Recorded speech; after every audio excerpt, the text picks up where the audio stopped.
Entonces, Mario y Yuya, muchas gracias por participar los dos y por aceptar nuestra invitación. Y les doy la bienvenida en nombre de la Editorial Sonora y en nombre de la Embajada de México en Hungría. Y aprovecho también el momento para agradecer a la Embajada por facilitarnos esta sala de la Embajada. Y también les presento a mi compañera Petra Bader. Petra es doctora en literatura latinoamericana y es profesora de la Universidad de Toshimura. Sí, y yo aprovecho para presentar a Laura, la pobrecita que nadie la presente, ¿no? Y agradecemos a Mario y a Yuya su disponibilidad. Muchísimas gracias. También a la embajada. Laura es la directora básicamente de la editorial, ¿no? Que acaba de publicar el Jacobo el Mutante en húngaro, y también es la traductora del libro, así que en una persona, ¿no? Corresponde a dos responsabilidades, y entonces nuestro objetivo ahora es presentar el libro y al autor, ¿no? Mario Bellatin, al público húngaro, ¿no? Siendo su primera publicación en húngaro, pero esperamos que haya muchos a que haya ahora un público hispanohablante también que igual les interese esta presentación del libro. Y entonces, cuando nos referimos a la obra de Jacobo el Mutante, entonces me refiero a la obra que en español fue publicada con el título de Jacobo Reloaded, ¿no? Pero en húngaro publicamos con Jacobo el Mutante. Y Mario, en este texto de publicación no solo se refiere a la transformación de Jacobo, sino también al texto, ¿no? Y esto me parece sumamente interesante porque, según las entrevistas anteriores, usted reescribió el texto original después de cambiar ideas con su traductor, ¿no? Jacob Steinberg. Y si nos podría contar un poco de esta historia y sobre la relación que tiene usted con las traducciones de sus textos.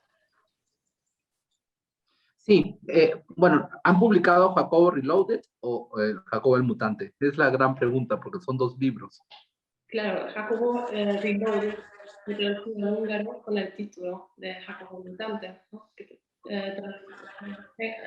La versión reescrita. Sí, bueno, la idea original, ¿no? del primer texto de Jacobo el Mutante, ¿no? Tenía que ver con esta idea de recrear algo, de situar mis textos, como siempre sitúo mis textos sin tiempo y sin espacio concreto, o sea, y siempre busco como ciertas máscaras. En este caso, inventé, o sea, creé todo un ambiente de la literatura austrohúngara, ¿no? Representada por Joseph Roth, ¿no? Que escribía en el tiempo que todavía existía el Imperio Austrohúngaro, ¿no? Y claro, era polaco, con la frontera en Galicia, ¿no? En la frontera con Rusia. Y a mí me interesaba mucho recobrar esta tradición judía muy antigua, hasídica, ¿no? Del cuento absurdo, de esta historia que no tiene mucho sentido, salvo como, sí, como fábula, ¿no? O sea, como no tiene mucho sentido en la realidad concreta, ¿no? Como realismo, pero sí tiene un correlato en una fábula, ¿no? Que queda al final, ¿no? Hay una línea, ¿no? Y que Joseph Roth cultiva, ¿no? Como que Joseph Roth en su obra tiene como dos vertientes, ¿no? Una política donde se habla de asuntos del Imperio Austrohúngaro, de cómo huye de Polonia, cómo llega a Europa, cómo se abandona el cristianismo, el catolicismo y se convierte, perdón, el judaísmo y se convierte en católico, su alcoholismo, etcétera. Entonces todos esos elementos están presentes, ¿no? En esta primera versión que salió publicada y que quiso ser traducida al inglés, ¿no? y precisamente me tocó un traductor, así como tú, gracias por haberlo traducido, ¿no, Laura? Me tocó un traductor que era un ortodoxo judío, ¿no? Un judío ortodoxo, alguien que era experto en Cábala, ¿no? Ahora dirige, o es un dirigente del Centro de Cábala de Los Ángeles. Y de pronto me hizo ciertas preguntas de traductor, ¿no? El traductor siempre que tiene dudas, etcétera. Y entonces en ese diálogo que se establecía con el traductor, me pareció, descubrí algo muy curioso, ¿no? De qué cosa es lo que lee tanto el lector, y en este caso un traductor, que yo esperaba a alguien especializado, porque él, con mucha sorpresa, me dice que los elementos judíos que aparecen que aparecían en la primera versión, ¿no? En la versión corta, ¿no? De Jacob Mutante, en el libro en sí mismo, ¿no? En esto de la conversión, etcétera. Él me dice con sorpresa que sí eso existe en la tradición judía, ¿no? Que eran elementos no inventados, no propios de la ficción, sino que había pues todo un correlato en la Torá, en las escrituras sagradas, ¿no? Lo que yo hacía, a los cuales hacía referencia, como por ejemplo los remansos aforísticos, la idea del Aleph, o sea, muchas ideas, ¿no?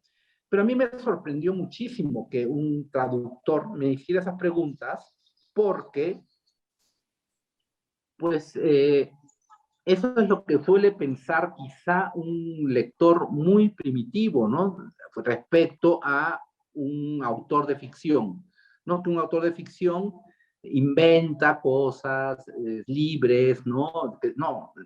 Y obviamente tenía que ver con todo un estudio, o sea, esta historia que aparentemente parecía descabellada, parecía como fuera de la realidad, etcétera, obviamente está sustentada por elementos reales, ¿no? Porque un poco mi literatura y la literatura que me interesa en general es la que de alguna forma mezcla, ¿no? Elementos de la realidad, no sé, de las escrituras, las sagradas, de los libros de Scholem, etcétera, ¿no? Donde están estos elementos, con ciertas otras instancias, ¿no? Donde la ficción entra y entonces hay una especie de conversación entre inventiva, por decirlo de alguna manera, y realidad, ¿no? O sea, no es un escritor que está lleno de ideas extrañas y las plasma en un papel. Y entonces se me hizo muy curioso eso. Entonces fue como una suerte de reproche en buen sentido, ¿no? No era que me molesté ni quería reprocharle al traductor, sino era más que nada una sorpresa, ¿no? Entonces era cuando le dije, oye, pero ¿cómo me afirmas eso? ¿Por qué me lo decía como en buena fe? No me decía como si hubiese sido una coincidencia, ¿no? Me decía, ¿qué coincidencia? Mira, lo que tú pones aquí está avalado por las Sagradas Escrituras y por la Torah, etcétera. Y yo le dije, pues obvio, si de ahí, o sea, no, es un texto que surge de allí, ¿no? Y también surge este juego de que fue el libro que escribió Joseph Roth cuando estaba ebrio, surge una investigación real y de corazón, etcétera, no académica, pero sí un interés real en la obra de Joseph Roth. No es que elegí Joseph Roth al azar o el alcoholismo, etcétera. Son elementos que están presentes, ¿no? Entonces, esa conversación. Entonces fue tanto creo yo, que fue tanto fue tal mi sorpresa, que le contesté un correo que se fue alargando y alargando y alargando, ¿no? Y aparte, entonces el correo la respuesta al traductor fue más larga que el propio libro, ¿no? Porque es la parte de la obra que es mucho mayor que la anécdota central. Entonces él iba a traducir un libro pequeño, ¿no? Relativamente pequeño, que es la parte del viaje, ¿no? A América, el rabino que se convierte en señora católica después del agua, y las escuelas de baile, ¿no? Y ahí acababa, ¿no? Pero de pronto esa respuesta creo que se convierte en el doble, el triple del propio libro. Incluso me parece más interesante que el libro, pero fue motivada por la respuesta que yo le daba al traductor, ¿no? Entonces, por eso es que esa edición primero salió en inglés, ¿no? En la traducción, y luego se hizo el Jacobo Reloaded, ¿no? En español, ¿no? Con las ilustraciones de Susan, ¿no? Que es la edición pues, de la cual me imagino has traducido el libro, ¿no? Completo. Y ahora se quiere hacer incluso una película, ¿no? Hay una directora de cine que quiere hacer una película a partir también de la respuesta, no de Jacobo el Mutante del centro del libro, sino quiere hacer una película a partir de... Hay una parte que no sé por qué se me ocurrió en ese momento para contestarle, porque aparte hubo un diálogo, ¿no? O sea, no escribí de una sola tirón la respuesta, sino que de pronto me iba contestando Jacobo, ¿no? Jake, ¿no? El traductor, y quiere hacer una película a partir de este zoológico de animales disecados, ¿no? Que aparecen en ese libro, ¿no? Que está también ilustrado, ¿no? Por Susan, ¿no? ¿no? Que están estos animales disecados, ¿no? Que es el primo, ¿no? El primo que ante la caída del imperio austrohúngaro, ¿no? Empieza él a recobrar estos animales y los mata y los diseca, ¿no? Para tener una especie de zoológico que continúe el zoológico, pero escondido, ¿no? Y la única manera de mantener el zoológico escondido es con los animales muertos y disecados, ¿no? Entonces empiezan a aparecer una serie de elementos y hace que sea una obra lo suficientemente abierta, que es un poco como quiero que sea mi escritura en general, ¿no? Para que alguien otro, ¿no? En este caso una directora de cine, ¿no? Vaya también a hacer una versión de una parte de Jacobo. Y también en este sentido de la obra abierta fue que el libro surge, o sea, el contenido mayor del libro surge porque hay la presencia del traductor, y ese final, ¿no? Ese epílogo final, que fue como una especie de concesión, sí es real, eso lo escribe el traductor, ¿no? Cuando me dice que él es el personaje, ¿no? Que él es porque él ve que sí, que él siempre ha sido dejado por los esposos, etcétera. Entonces él ve que su tía abuela es Jacobo el Mutante, y él es una especie de reencarnación de esa tía abuela. Y luego se hace, yo no sé si eso lo saben ustedes, en la Feria de Nueva York, que se presentó el libro en inglés, se hizo una caravana al cementerio donde estaba enterrada la abuela de Jake, no como para hacer un homenaje, o sea, como para que el libro siga, como la idea de que sea un libro interminable, ¿no? Y ahora que aparece en húngaro, que era mi primera pregunta, era que por qué elegiste en este caso tú, Laura, ¿no? Por tu editorial, etcétera. Tenía dos preguntas para la editorial, ¿no? ¿Por qué elegir ese libro y no otro? ¿No? Que también me parece sumamente interesante, porque hace que el libro siga teniendo vida y distintas vidas, ¿no? Vidas que no me podía yo imaginar. Entonces ahorita hay la posibilidad de una película y ahorita es la aparición de mi libro en húngaro, ¿no? Que es una cultura que me interesa muchísimo aparte. Entonces sí me interesa mucho el feedback que vaya a ocurrir. Entonces la pregunta sería, ¿por qué elegiste Jacobo el Mutante? Y la segunda pregunta, de una vez, que hago las dos, para dejar ya de hablar, ¿por qué se llama Sonora tu editorial? Muchas gracias por las preguntas. Elegí el texto de Jacobo el Mutante porque me interesó bastante el tema de la mutación, como el nivel textual.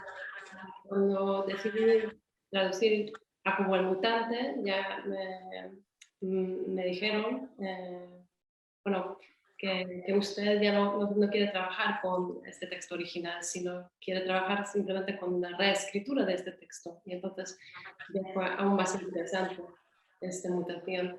Y que también vi que Julia hizo estos dibujos y que entonces como el texto toma un sentido extra, ¿no?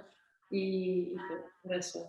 Y luego cuando empecé a investigar el texto y leer las obras de Roth, entonces también descubrí así, como relaciones muy interesantes y por ahí, por eso elegí el texto. Y Sonora, pues Sonora viene de, un poco por la influencia de Bolaño, ¿no? De Detectives Salvajes y esta búsqueda por este poeta, este... Cesárea. Sí, y como de Castillo, y pues por eso, como quiero descubrir dentro de este espacio de Sonora otros tesoros de la literatura latinoamericana. ¿Conoces México? Bueno, no sé si me atrevo a decirlo así de claro, no conozco México, pero visitar no he visitado el país todavía, pero bueno, espero que sí que pueda ir en el futuro. Porque yo estuve el año pasado, antes de la pandemia, justo en el pueblo de Cesárea Tinajero, en Sonora, al pueblo donde llegan, ¿no? A buscarla, ¿no? ¿Cómo se llama? Ya me olvidé. Ah, qué interesante. Bueno, gracias por las respuestas. No, gracias por la pregunta y que de hecho un detalle que me gustaría preguntar y me parece muy interesante si hablamos de la relación de ficción y realidad, ¿no? Que también dedica ese libro a Margot Glantz y bueno, profesora y escritora excelente, ¿no? Y que su padre, Jacobo Glantz, fue un poeta y de origen judío, ¿no? Que en principios del siglo XX viaja a México. También nos puede contar un poco de esto, si tiene una relación con el texto o es una obsesión que tiene la traductora de proyectar esta idea en el texto. No, sí, entonces hablemos del otro, es que son dos libros en uno, ¿no? O sea, uno es Jacobo el Mutante y Jacobo Reloaded, ¿no? Entonces, en Jacobo el Mutante, sí, obviamente era una conversación con Margot Glantz, ¿no? Luego la conversación se transforma con Jake Steinberg, ¿no? O sea, el traductor, pero la primera era una época, ¿no? En la cual sí yo tenía sí era un homenaje o una conversación, ¿no? Con Margot Glantz y con ese pasado, ¿no? Porque en realidad también, digo, aparte de la amistad, etcétera, el cariño y la admiración que puedo tener yo por Margot Glantz, por su escritura o demás, era la primera persona más cercana, ¿no? Amiga, que había, que su familia y ella, porque ella llegó y nació con una historia fascinante, que había hecho ese recorrido, ¿no? Que es un recorrido que aparte aparece ya en varios libros, bueno, en Hop, ¿no? El libro de Joseph Roth, no tiene que ver con Hop, ¿no? Que de alguna manera es una reescritura de Hop, ¿no? Donde esta familia llega a Nueva York. Y sí, hay una relación muy directa con Margot Glantz porque para mí era la primera persona cuya familia había hecho en carne propia realmente ese viaje. ¿No? Ese viaje, porque habían escapado de una familia ucraniana, ¿no? Que había escapado de los pogroms, ¿no?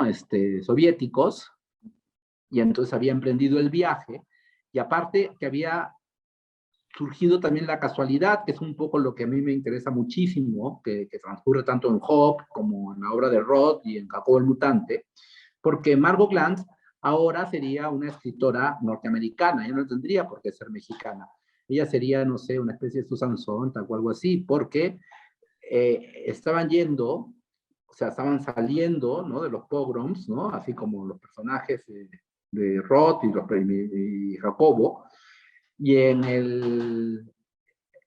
pero estaban yendo a Nueva York, donde estaba el resto de la familia.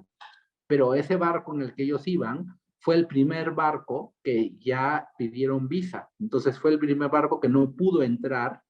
Entonces toda la familia estaba ya instalada en Nueva York, pero en este barco que venían los padres de Margot, ¿no? Ya no pudieron llegar a Nueva York y el capitán del barco les dijo, pueden elegir bajarse en Cuba o bajarse en México.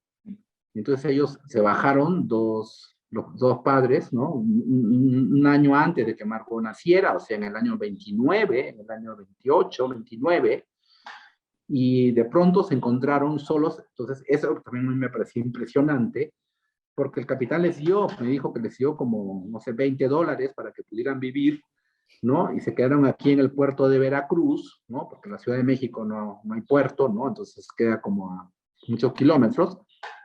Y se quedó una pareja de ucranianos sin idioma, sin nada, ¿no? Porque ellos estaban esperando a toda su familia ucraniana que ya estaba instalada en Nueva York, ¿no? Donde iban a continuar con la vida, ¿no? Que familiar. Y de pronto se encuentra su papá y su mamá en un país extrañísimo, donde ni siquiera contaban con el idioma, y de pronto les deja el capitán, me dijo que les prestó dinero para que ellos pudieran llegar a la capital, ¿no? A la Ciudad de México, y vinieron a instalarse de una manera, pues, pobrísima, porque ni siquiera, o sea, imagínense el capital ya no solamente material, que no tenían, sino el capital cultural, no tenían ni siquiera el idioma. Entonces eran dos personas que no sabían una palabra en español, porque no tenían por qué saberla, ¿no? Porque ellos tenían ya hasta una casa, tenían todo armado en Nueva York, la familia que los estaba esperando, y de pronto terminan en el centro de un país totalmente exótico, rarísimo, pues no, creo que no puede haber nada más como distante, ¿no? Entre Ucrania y el centro de la Ciudad de México, ¿no? Y de ahí poco a poco el padre, pues, bueno, hay un libro de Margot que me gusta muchísimo, que yo creo que es el mejor de ella,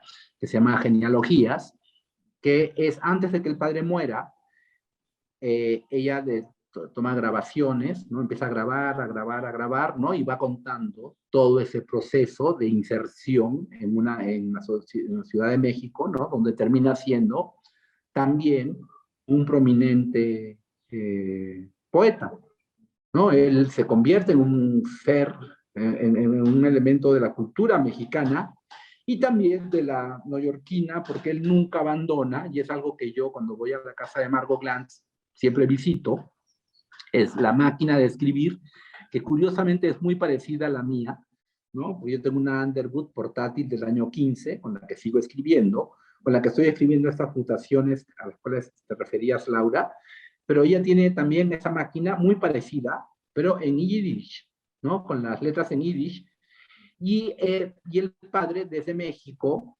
porque sí es sus amigos, porque todo pues su familia, sus amigos todos estaban en Nueva York, y él continúa, porque hay en los años 30, 40, 50, en Nueva York, periódicos en Yiddish, ¿no? Y entonces él sigue manteniendo ese contacto, ¿no? Por medio de cartas, y y siempre usó su máquina de escribir, ¿no? Nunca abandonó el Yiddish.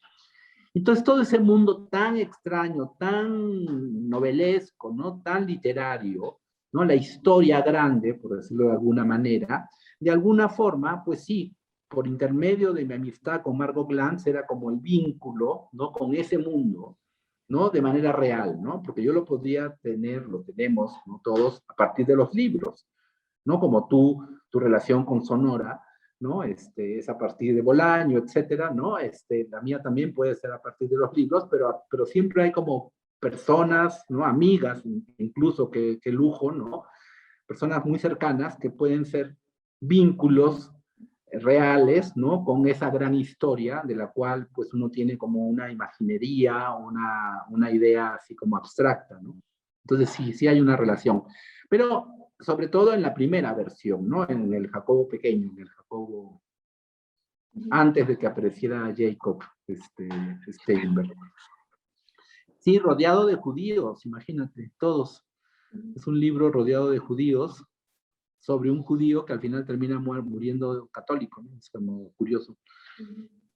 Porque sí, se vuelve apóstata al final, Joseph Roth.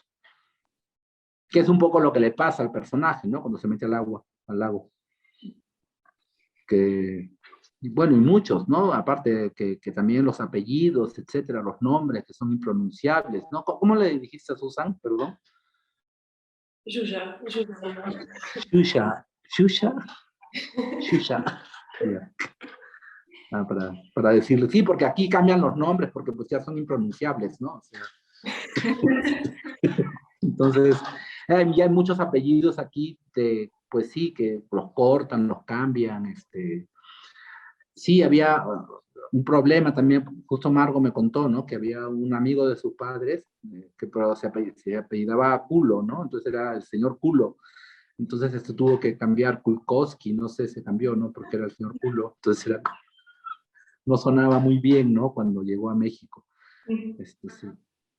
Y estando, Susana, también aquí nos interesaría también ese cambio, ¿no? Entre la primera y la segunda versión de Jacobo, ¿no? Jacobo el Mutante, hay fotografías, si mal no recuerdo, de Jimena Berecochea, ¿no?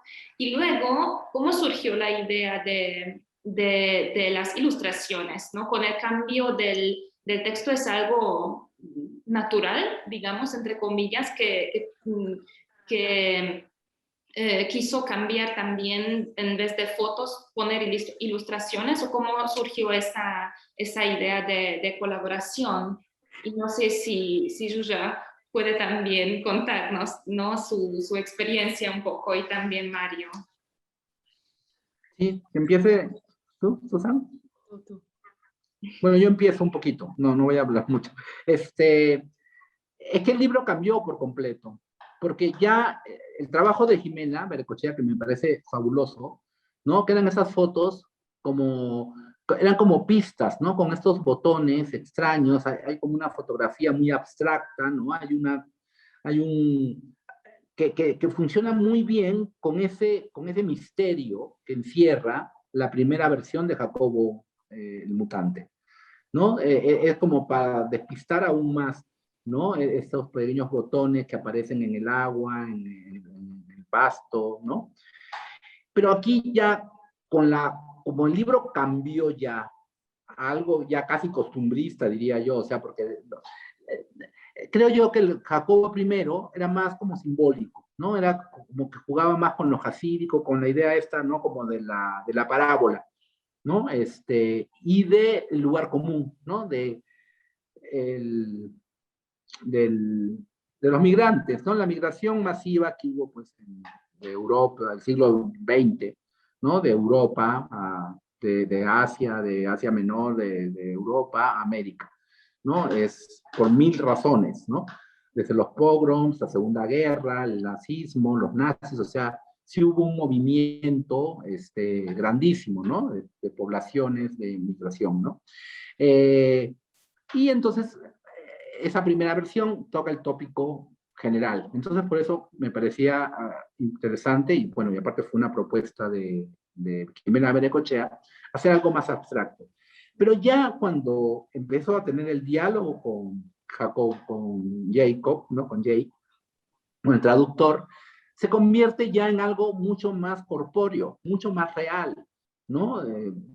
Vuelvo a repetir, el zoológico, los animales disecados, el primo, las huidas, la abuela, no sé, toda esa historia ya es, y yo no tenía cómo ilustrar eso, ¿no? Porque para mí, pues, es un universo distante, abstracto, ¿no? Y justamente, pues, en nuestros diálogos, la amistad que tengo con Shusha,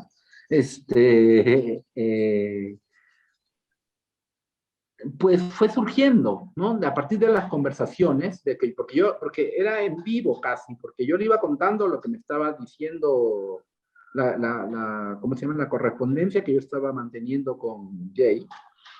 Y entonces, creo que mientras que yo se lo contaba, porque Susan no puede estar en la vida sin estar dibujando y tratando de representar el mundo, ¿no? Es como si necesitara ver el mundo aparte de las palabras o de los hechos, ¿no? De la abstracción general, ¿no?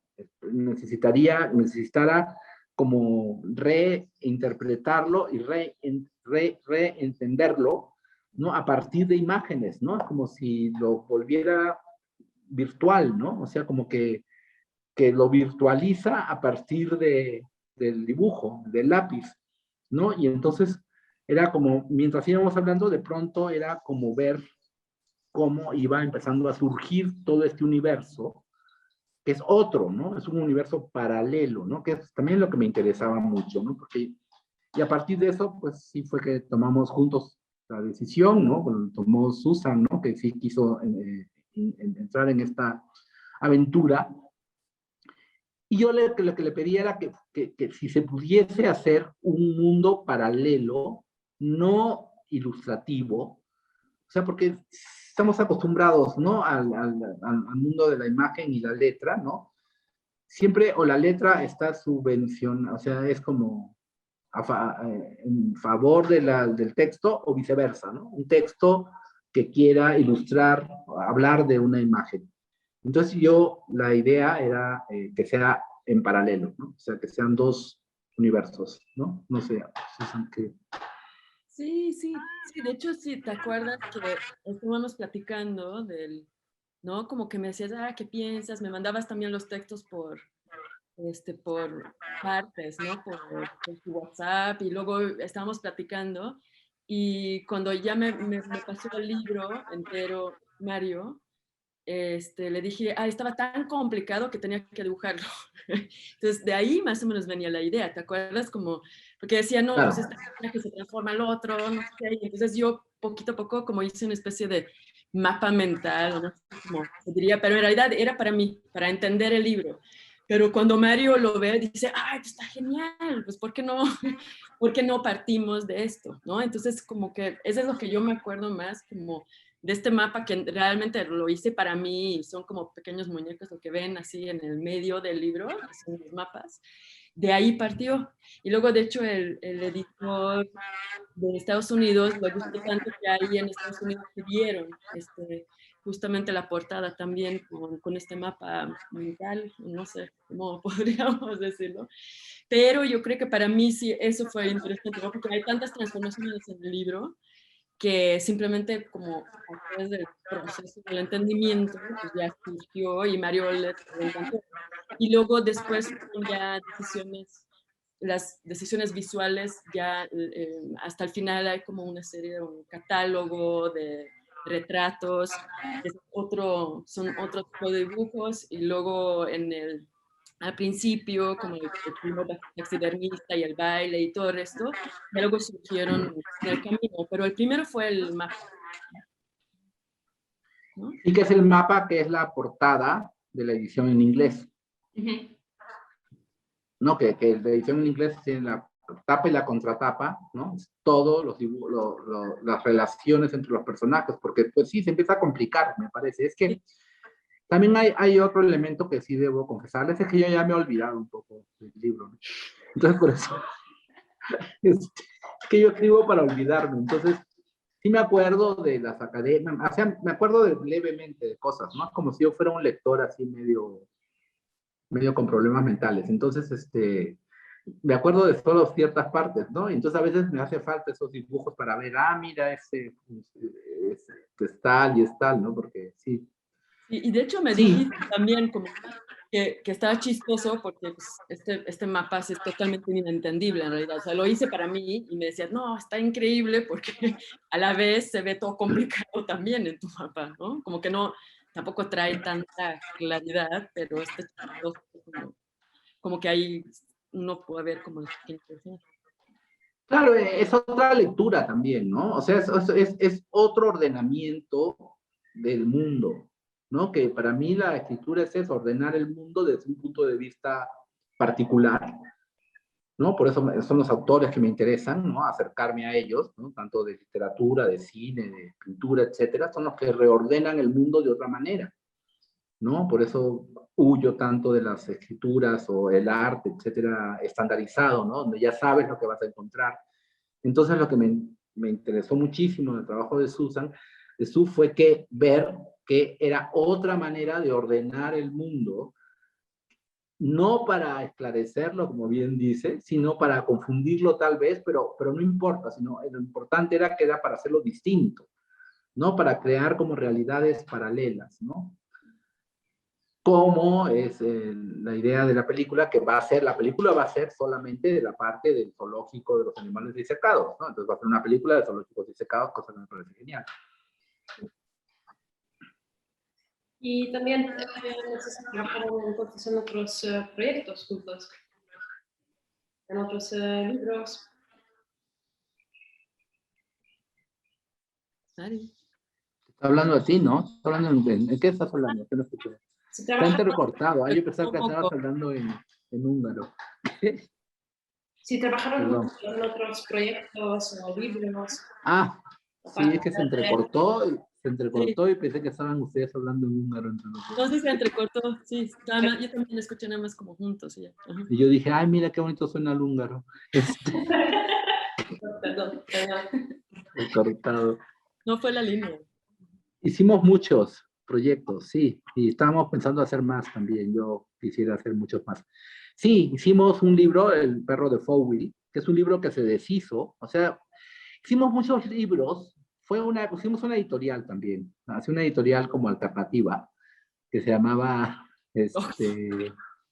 Toxo, editorial Toxo, y que estaba por el doctor Culo y la escritora El Gordito, ¿no? Gordita. Entonces salía Culo Gordito. Así se veía así en el logo, ¿no? Era así como unas editoriales así como de fotocopias, etcétera, ¿no? Como y en pequeñas editoriales publicamos 2 o 3 libros más en Chile, ¿no? Uno de los 100.000 libros, ¿no? No sé, de los... Sí, de los Ya ni agrimensores. me acuerdo ni de los títulos, perdón. ¿Cómo se llama? Sí, sí, los agrimensores, ¿cómo se Ah, llama? Los libros del Agrimensor, ¿Ah? que es un libro Hugo que Boss, salió una sola vez en una editorial pequeña chilena, y luego Fowey. El perro de Fowey. Y también en Toxo, salón de belleza, pero nada más ¿no? Fue Y en como... Toxo hicimos Salón de Belleza, pero en fotocopias, en inglés y en español, ¿no? Sí, Y, con una bolsita y con unos regalitos ahí, sí. y Sí, empezamos hicimos Mi piel luminosa, nada más que esto no se paró en el Mi camino. piel luminosa, empezamos, y también hay una versión en novela gráfica que se puede publicar en húngaro primero, de Perros Héroes, También. Y ¿no? también portadas impidieron también el gran vidrio en Estados Unidos. Yo le Sí. ilustré la portada de Shiki Nagaoka también. Y del gran La nueva, sí, Sí, también. sí, Sí. sí. Muchísimos proyectos, sí.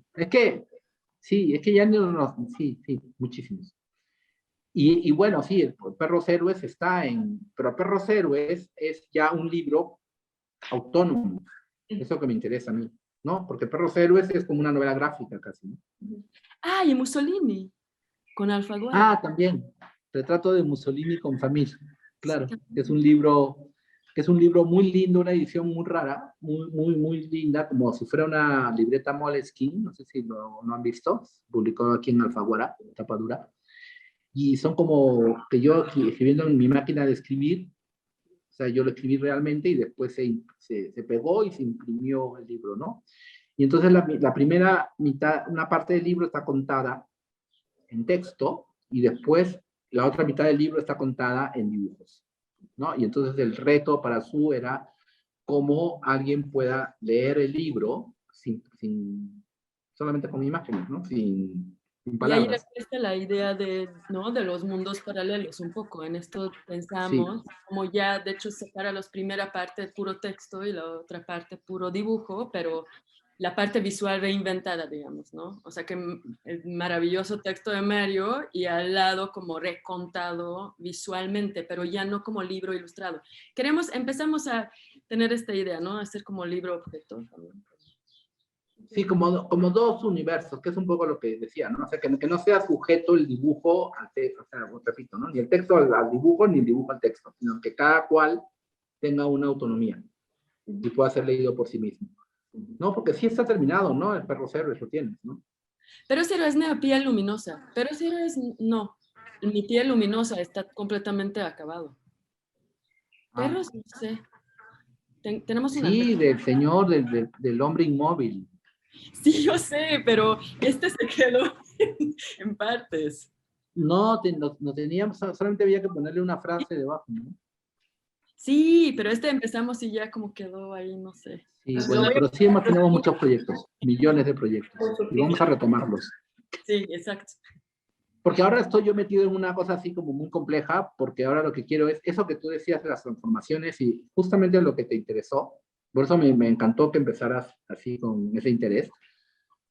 No, porque yo pensé que incluso podía haber un interés de fondo, ¿no? De, bueno, era supuestamente el texto empieza en el Imperio Austrohúngaro, Hungría, no sé, yo pensé que era por Europa del Este, pero no, que sea por las mutaciones me parece muchísimo más interesante, por eso fue cuando me dijiste que ese fue el interés, porque justamente estoy trabajando en eso ahora, quiero hacer un gran libro de mutaciones, justamente ayer vi a Susan y estuvimos hablando de estos personajes mutantes, ¿no? Y cómo hacer que de esta mutación no se encasille donde suelen encasillarse lo raro, ¿no? O sea, ya socialmente hay como un encasillamiento, no sé, el minusválido, el gay, el trans, el no sé, etcétera, ¿no?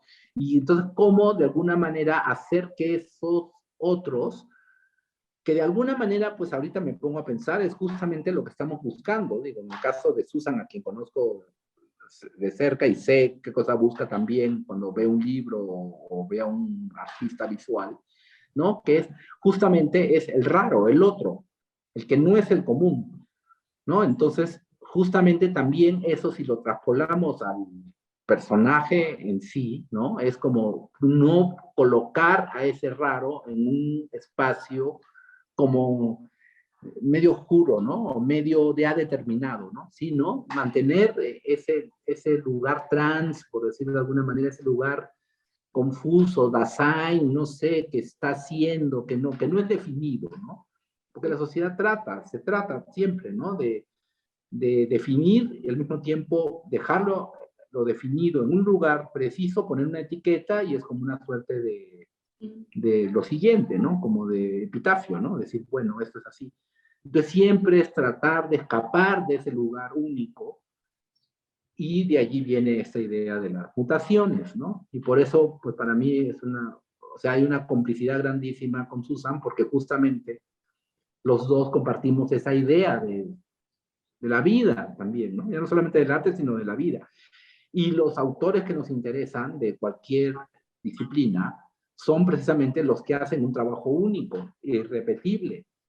Y eso que puede parecer, esa idea que puede parecer como obvia, ¿no? Ah, claro, así, para eso son los artistas.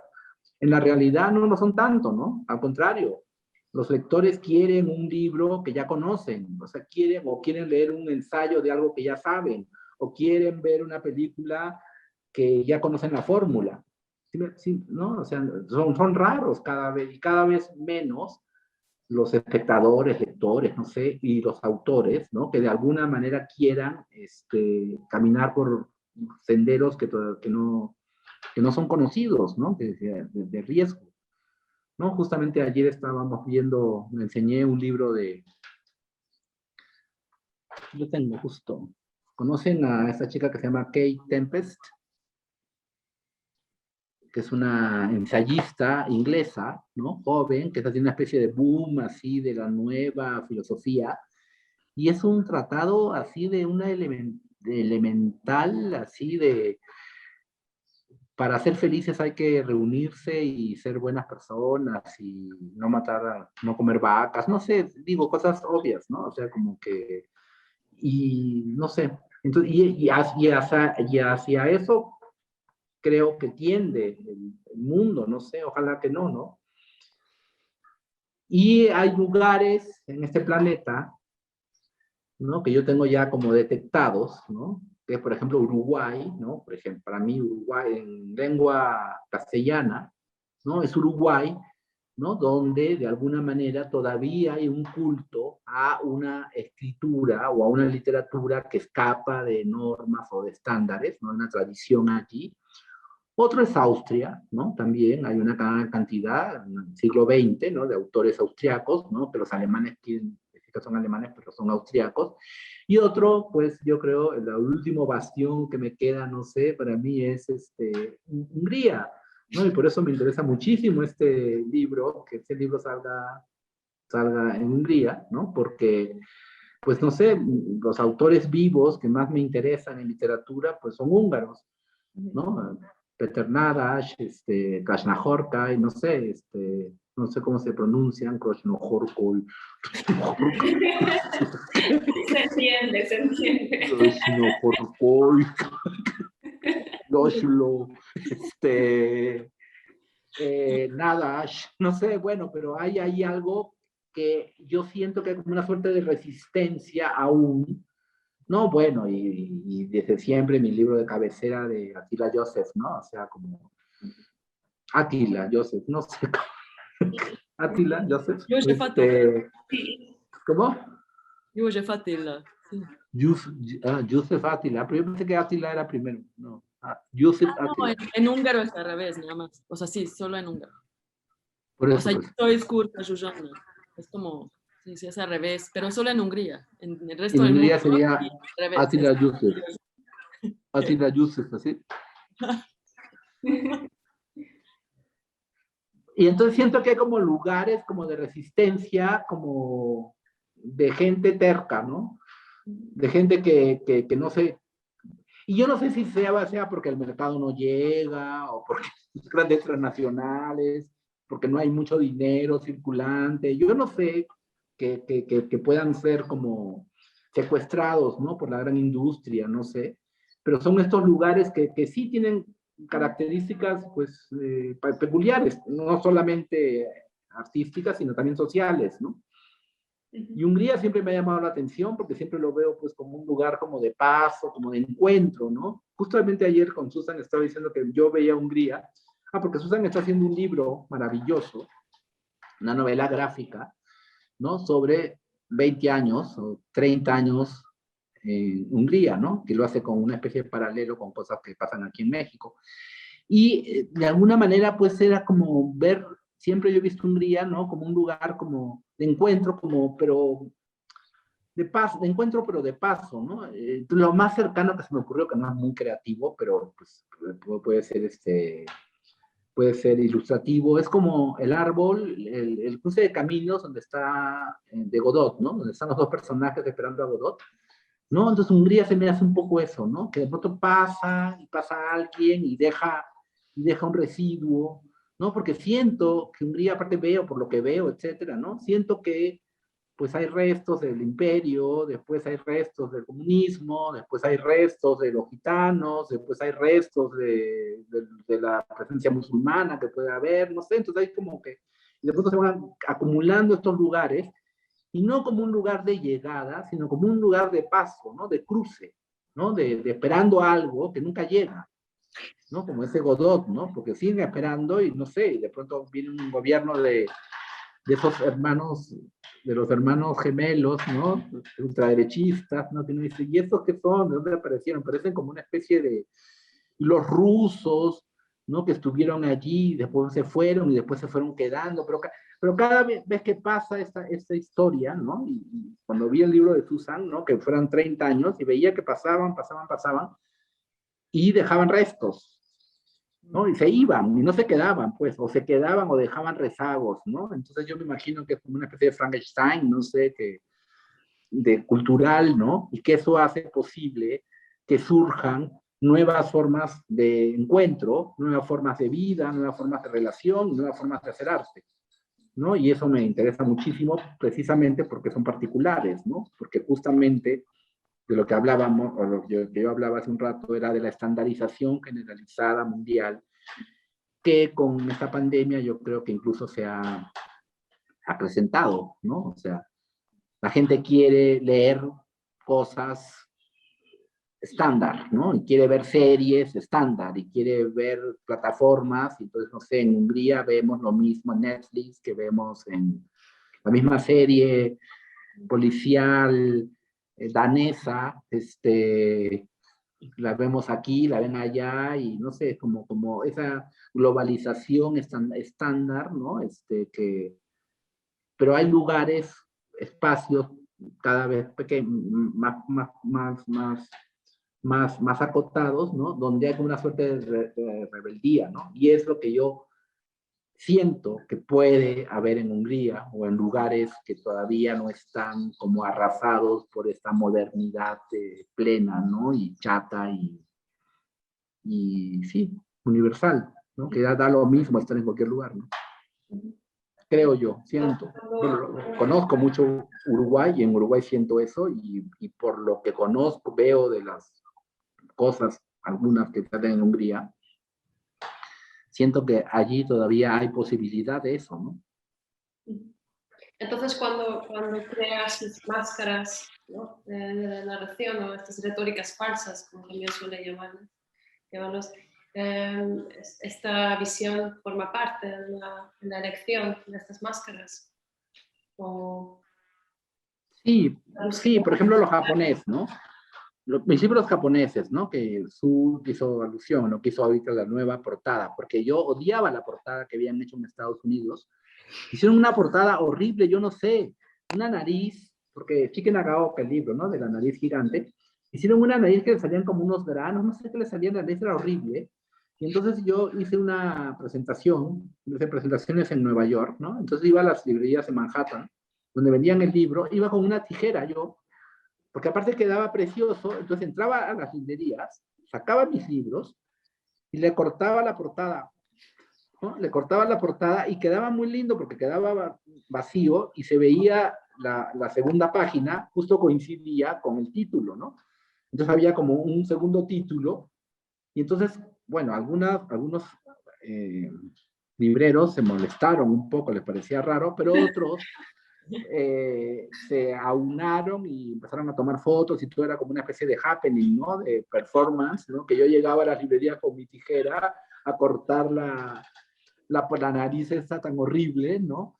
Aparte, pues yendo contra todas las reglas, ¿no? Porque era propiedad privada y esos libros no son míos, no sé si nos ponemos así ya en estas leyes de mercado estrictas, ¿no? Ya tú no eres dueño de tu propia obra. O sea, hay una serie de elementos que al hacer esas acciones las pongo en juego, ¿no? O sea, tampoco es como una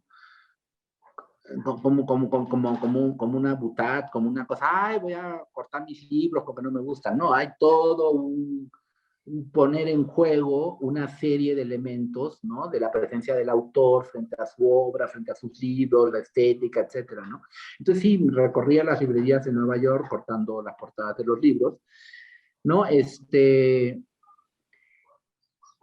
Pero allí, por ejemplo, la máscara es japonesa. Entonces muchos piensan que yo soy un experto o un fanático de literatura japonesa.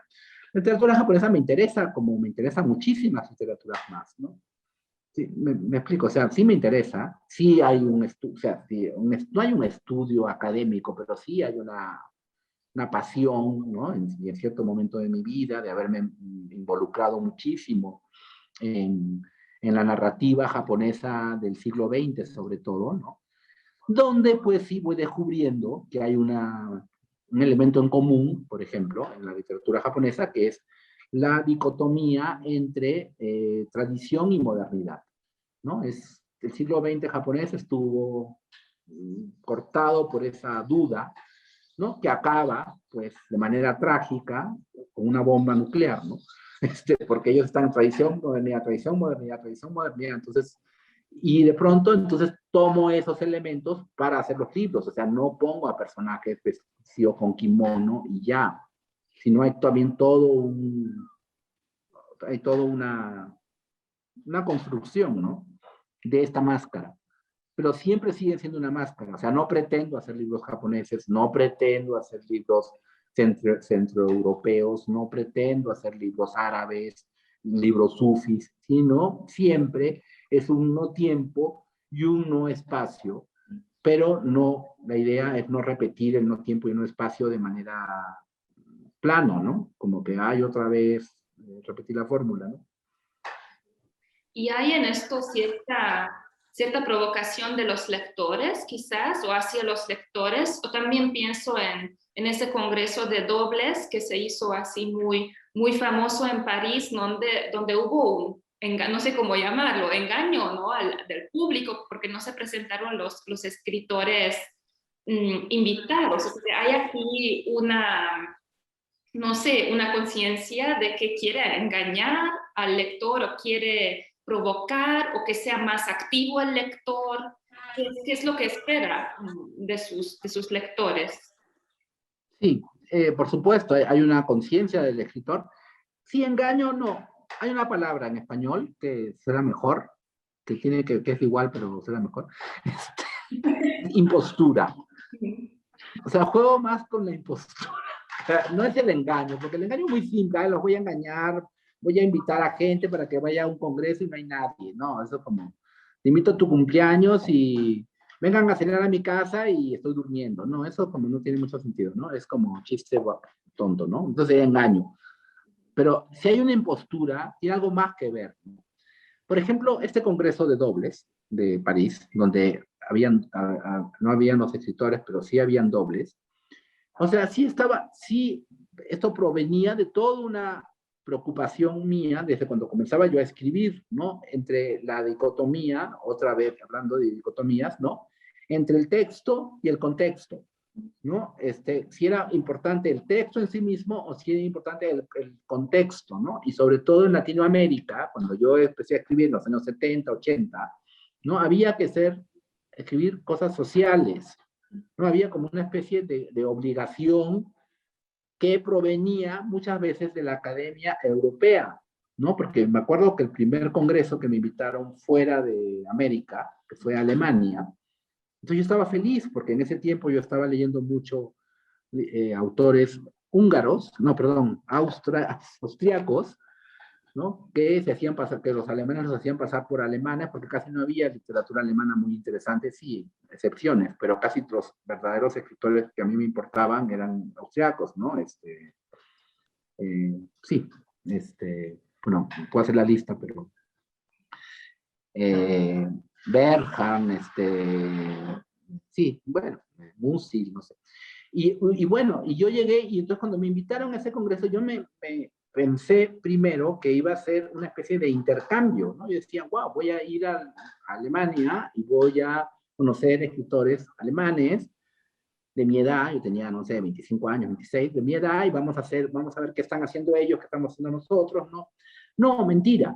Era un congreso creado por latinoamericanistas, ¿no? Que lo que era repetir las discusiones que tenemos aquí en nuestros países, ¿no? Encerrados en español, o sea, todo. Y no había posibilidad, tenían como ellos cerrado el mundo, como para que yo conociera a un escritor alemán, ¿no? Conversar con un escritor alemán o ir a una librería de libros o qué está pasando, no, porque ellos tampoco sabían ni siquiera, porque no les interesaba, ¿no? Ellos decían, no, yo no sé ni qué escriben, o sea, tú sabes más de literatura alemana en alemán contemporánea que nosotros, porque nosotros estamos especializados en Elena Poniatowska, en Monsiváis, en Rulfo, en Bolaño. Y yo decía, pero qué aburrido, yo vengo hasta aquí para seguir hablando de Bolaño, no, pues mejor me voy a quedar en mi casa.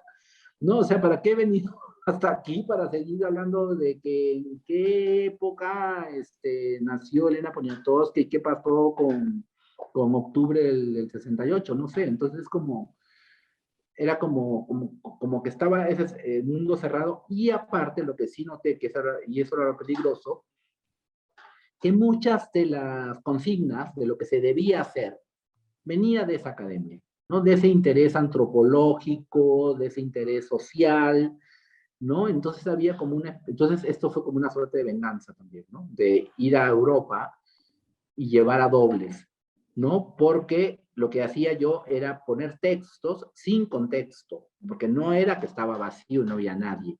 O sea, sí habían dobles que tenían los textos reales de 4 escritores, 10 temas.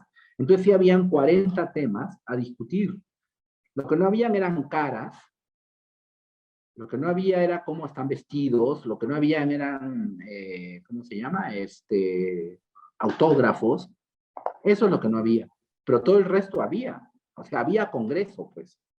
Y entonces cuando me quisieron reclamar, porque hay una red, ¿no? En Europa, no sé, perdón, ustedes no sé si están en esa red, pero bueno, una red en Alemania, Francia, no sé, entonces muchos fueron hasta... Ay, se fue esto.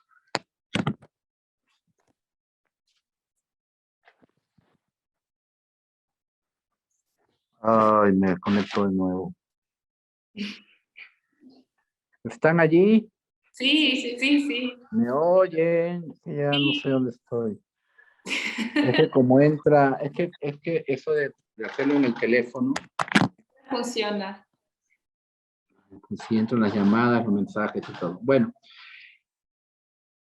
y sí había congreso, entonces cuando reclamaron, yo quería que reclamaran, porque era preguntarle, bueno, ¿ustedes qué quieren? ¿Quieren ver cómo se visten, cómo hablan, cuál es el tono de voz, o quieren ver los textos? Porque aquí ustedes hagan las preguntas y se les van a responder de los temas más importantes que hay, ¿no? Entonces, el texto sin contexto, e incluso el texto sin contexto, es mucho más exigente. Un lector, un oidor, es mucho más exigente con un texto que no tiene contexto, ¿no? Porque estamos, como yo al menos estoy cansado, ¿no? De esos autores que son muy simpáticos, que hablan, que cuentan chistes, no sé, etcétera, y no tienen obra, ¿no? Y aquí en Latinoamérica, pues estamos llenos de autores sin obra, ¿no? Que son los que llevan la cultura, ¿no? De pronto es como, señor, pero ese señor, todo el mundo sabe que se casó, no se casó, lo que piensa del petróleo, lo que piensa del calentamiento global, de las políticas económicas, pero son gente que hace 50 años, que siguen publicando, pero hace 50 años nadie habló de uno de sus libros más.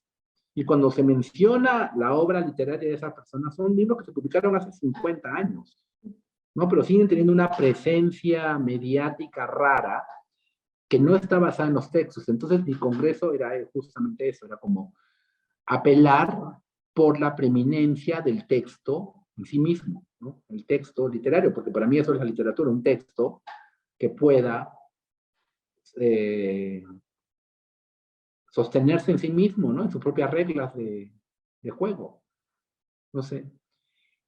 Y por eso me preocupa un poco Bolaño, ¿no? Porque los latinoamericanistas, de alguna manera, en cierto momento, su material de estudio, porque era como un material de estudio medio sociológico también, muchos aprendían, por ejemplo, español, etcétera, pero también por razones políticas, ¿no? Y justamente, y también para hacer cosas, y para buscar cosas que no podían encontrar en sus propias literaturas, ¿no? Porque si buscaran lo que buscaban en Latinoamérica, en sus países, serían nazis. Esa fue mi primera conferencia, ¿no? Cuando fui a Alemania, le dije, ¿por qué usted quiere que yo hable, que nosotros, porque por ejemplo había, no sé, había un autor latinoamericano, pero de origen chino. Y entonces ahí los académicos decían, no, usted es chino, usted no entra, ¿no? O sea, tiene que ser, o sea, tenía que cumplir con requisitos, etcétera, y había que hablar obligatoriamente de nuestras realidades, de nuestras costumbres, de la marca de la cerveza, una especie de realismo, etcétera. Y decían, pero si usted, lo que usted nos está pidiendo a nosotros, si ustedes lo hacen, serían nazis, ¿no? Estarían hablando de la cerveza alemana, de los bailes típicos, de las dioses, de las odaliscas, no sé, o sea, justamente saliendo de esta Segunda Guerra Mundial, de la debacle, ¿no? Mundial, de pronto ellos ya no podían, y entonces ellos rechazaban, por eso es que yo no pude conocer a ningún autor contemporáneo, porque ellos rechazaban toda esta nueva escritura, por decirlo de alguna manera, fragmentaria, no sé, en Francia, Peré, Hugo Román, no sé, etcétera.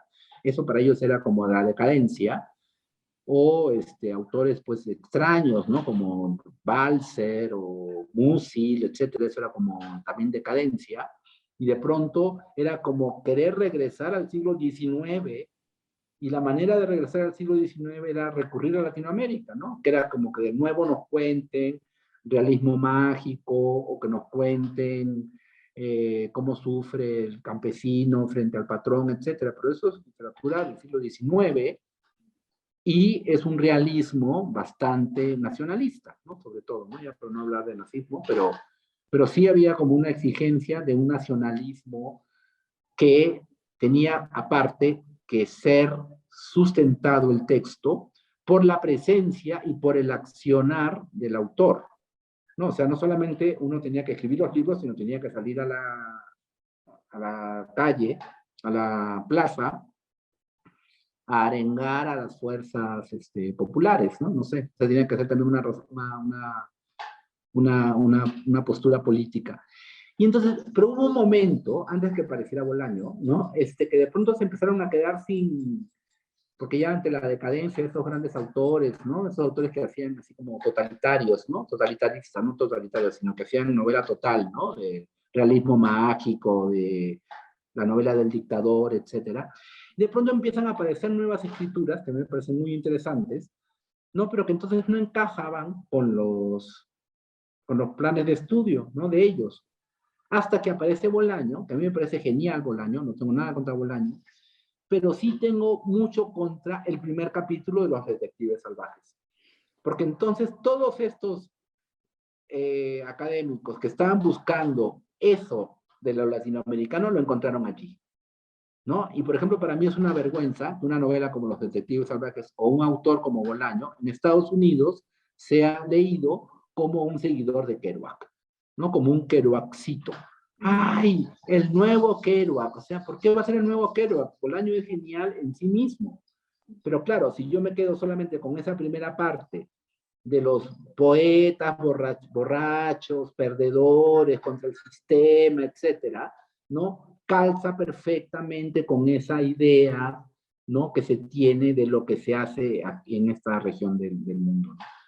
Entonces, sí, yo, si Bolaño pudiera hablar, le diría, por favor, porque la segunda parte me parece genial de Los Detectives Salvajes, ¿no? Cuando empieza la búsqueda de Cesárea Tinajero, cuando empiezan esos como nichos, ¿no? O sea, todo, pues la mayor parte de la obra, ¿no? Pero esa primera parte de los borrachos, de la cantina, del típico poeta latinoamericano, perdedor, no sé, ahí, y justamente eso es lo único que leen, ¿no? Y por ejemplo viene Patti Smith aquí y grita, y Bolaño, empieza con una lectura así totalmente primitiva y totalmente de otro lado, ¿no? O sea, sin contextualizarlo, ¿no? Y se queda con esa idea romántica, pero siempre de segunda, ¿no? Porque el verdadero es Kerouac, ¿no? Y Bolaño, pues sí, lo copió, ¿no? Entonces, cuando Bolaño no tiene por qué ser un segundón, no tiene por qué estar en segundo plano, pues, o sea, pero sí esa es como una visión, ¿no? Entonces, por eso me parece que Bolaño sí permite que se pueda leer mal, pues, es un poco lo que quiero decir. Como Virginia Woolf, ¿no? Que yo siempre digo que por qué diablos, en qué noche de insomnio, escribió La habitación propia, ¿no? Porque anuló toda su obra, ¿no? Porque todos leen La habitación propia y dicen, ay, sí, que son dos ideas como bastante elementales. Digo, está bien La habitación propia, pero no tiene la complejidad ni el valor ni todo lo que tiene la demás, ¿no? No sé, hablemos de libros de Virginia Woolf que son geniales, pero que están totalmente ocultos porque todo el mundo habla de la habitación propia, ¿no? Que sí, cuando la mujer tiene que tener su habitación y entonces ahí ya podrá poder escribir y ya va a ser autónoma. Ah, bueno, qué interesante. Sí, qué bien. Eso lo podemos decir cualquiera, ¿no? No sé. Pero anula, ¿no? Eso que quiero decir yo es que como que pone un tapón para que inmediatamente, pues como por acto reflejo, Virginia Woolf, la habitación propia.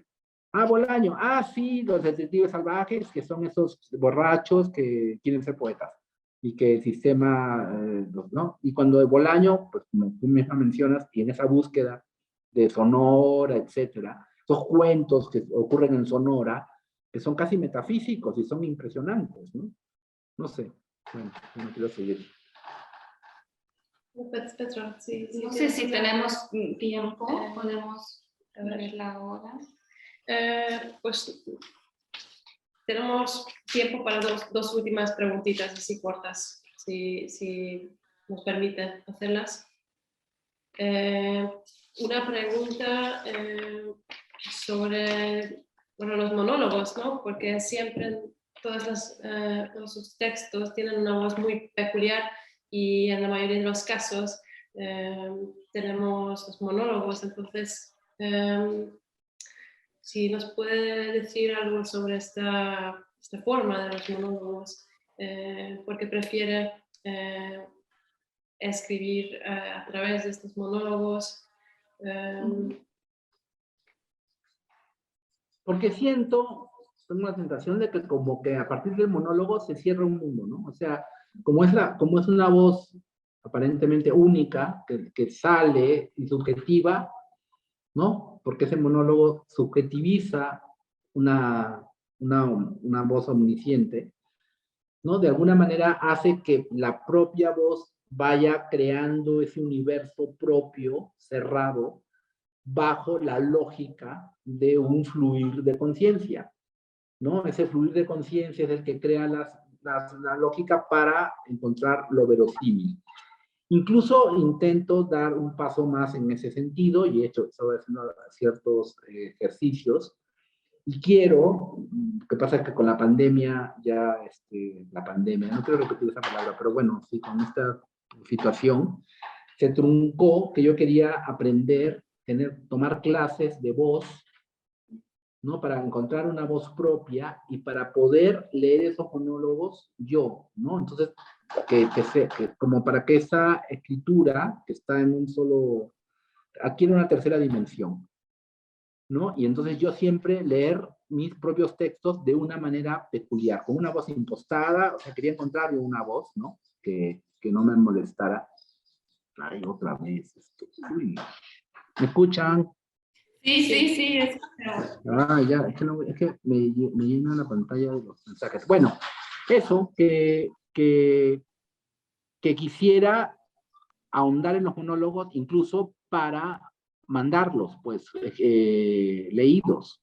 O sea, y no quiero leer con la voz, porque pensamos que la voz, pues, todos hablamos como hablamos, ¿no? Es como que no hubiese una educación.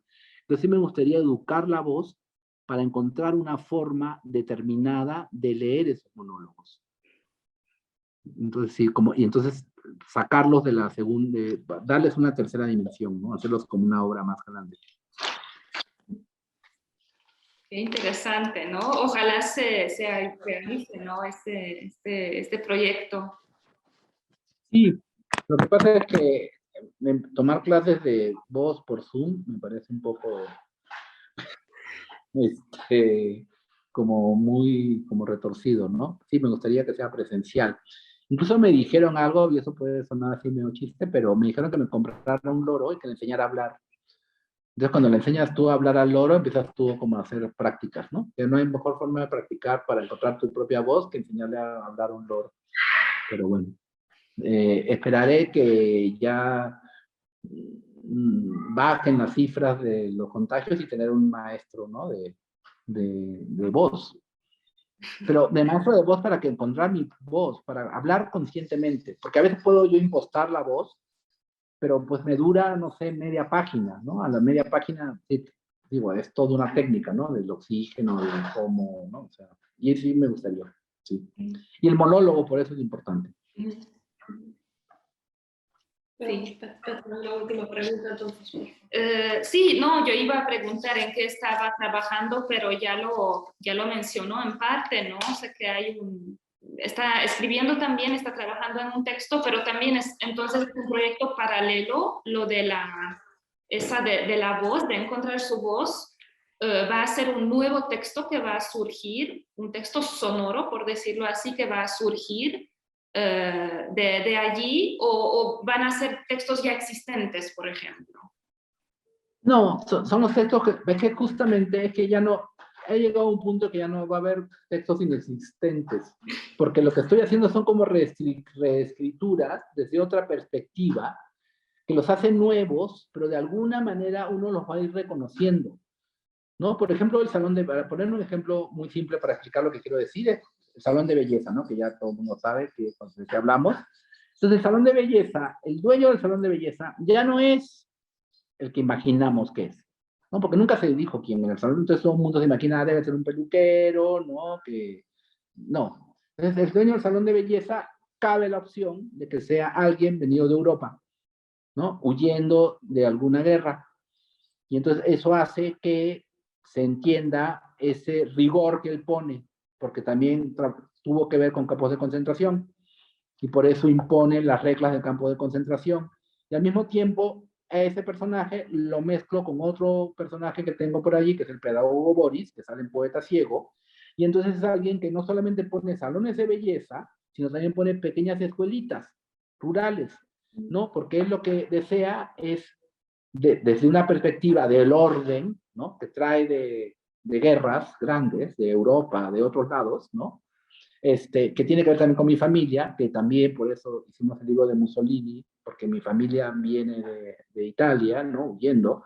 Y entonces, de alguna manera, hace escuelas y salones de belleza, porque él tiene la idea de que los niños que van a morir, porque pues que también hay una denuncia allí, que no la quiero hacer social, obvia, evidente, pero sí hay una muerte constante en todos nuestros países, bajo la bandera que sea, de izquierda, derecha, etcétera. Bueno, va a Venezuela, vas a Chile, vas a Perú, Argentina, Colombia, México, etcétera. Lo que hay es una masacre de bajo nivel, por decirlo de alguna, de alto nivel en víctimas, pero no hay guerra declarada, pues no hay una junta militar, no hay campos de concentración, pero todos los días hay un feminicidios, muertes de niños, o sea, es un horror esto, ¿no? Fosas comunes, pero eso es en general, y ya no depende ni siquiera de los gobiernos, ¿no? Porque puede ser de derecha, izquierda, no sé, es como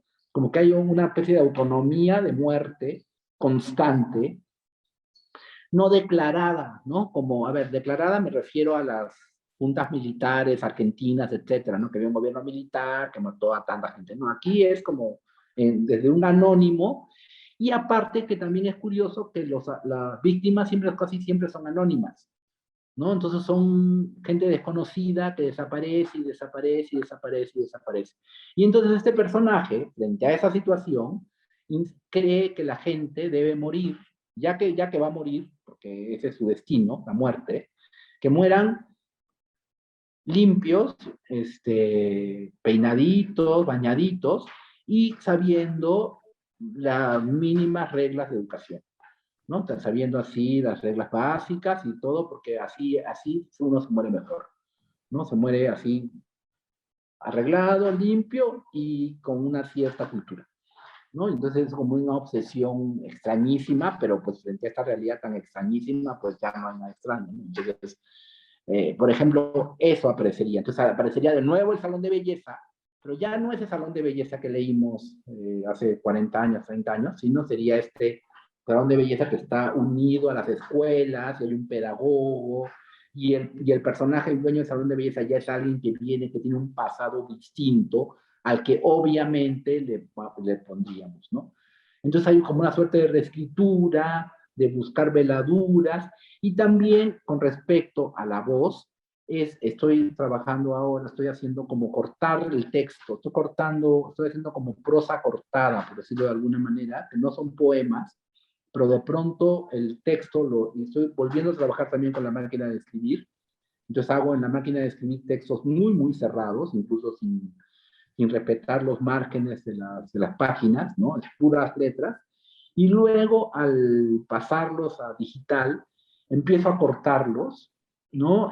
No para hacer poesía, en primera impresión podría parecer poesía, pero es como para aprovechar que un lector, para quitar el rigor que la narrativa impone a un lector, ¿no?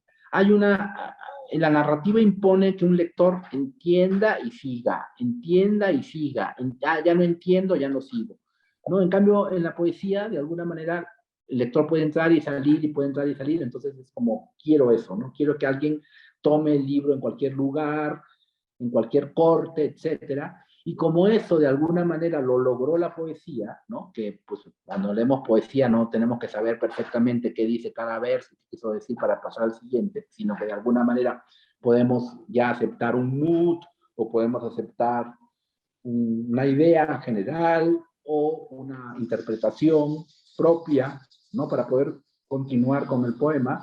Entonces, utilizar eso en narrativa. Es un trabajo así como gigante y no sé si lo logre y bueno, es un deseo, ¿no? No sé, una utopía.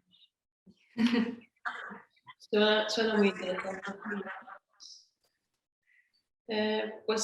Creo que no tenemos tiempo para más preguntas y pues quiero dar las gracias a los dos por participar y pasar estos minutos con nosotras. Y no sé si ustedes tienen otra pregunta o otro comentario al público, a los lectores húngaros. No sé. Tú habla en húngaro. Salúdalos. No, gracias por incluirme, por invitarme. Nada más por eso. Nada más. Entonces, muchas gracias y hasta... No, gracias, y a mí sí me gustaría saber, ¿no? Ver una manera de conocer un feedback, ¿no? De ver qué pasa, ¿no? Pues, ¿Cómo se lee, ¿no? Que no tengo idea cómo se puede leer en Hungría, ¿no? Y sí me gustaría tener como un feedback, ¿no? Eso, nada más. Sí. dentro de poco ya van a salir algunas reseñas y entonces con estos ejemplos de lecturas le podemos dar ese feedback, segurísimo. Pues muchísimas gracias. Gracias por publicarme, gracias por el trabajo, gracias por todo. Gracias. Estoy muy contento. Gracias por la confianza. No, todo lo contrario. Entonces, hasta la próxima presentación de, ojalá, nuestro libro. Yo voy Perfecto. en agosto, entonces te puedo llevar un libro. Si quieres, te lo leo en húngaro. Ah, gracias. Bueno, pues, muchas gracias. Nos vemos. Adiós. Gracias.